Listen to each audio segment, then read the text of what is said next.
আসসালামু আলাইকুম। আজকে আমরা ভোলা জেলা সম্পর্কে কিছু গুরুত্বপূর্ণ তথ্য জানাব। ভোলা জেলা বাংলাদেশের দক্ষিণাঞ্চলে অবস্থিত। এই জেলা বরিশাল বিভাগের অন্তর্ভুক্ত। ভোলা জেলা প্রতিষ্ঠিত হয় 1984 সালে। ভোলা জেলার জেলা কোড হচ্ছে 30। ভোলা জেলার পুরো নাম ছিল দক্ষিণ শাহবাজপুর। পরবর্তীতে জেলা ভোলা গাজী নামে এক মাঝির নামে এটি নামকরণ করা হয়। ভোলা জেলার মোট আয়তন 3403.48 বর্গ কিলোমিটার। ভোলা জেলার 3 পাশে নদী এবং এক পাশে বঙ্গোপসাগর রয়েছে।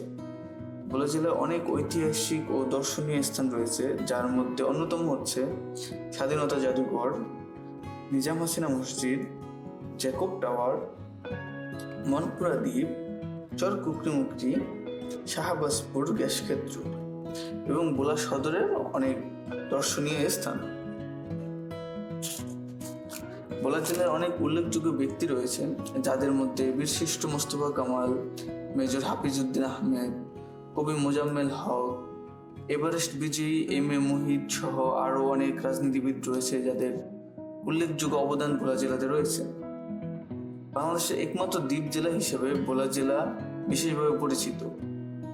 এই দ্বীপে অনেক মহিষ পাওয়া যায়।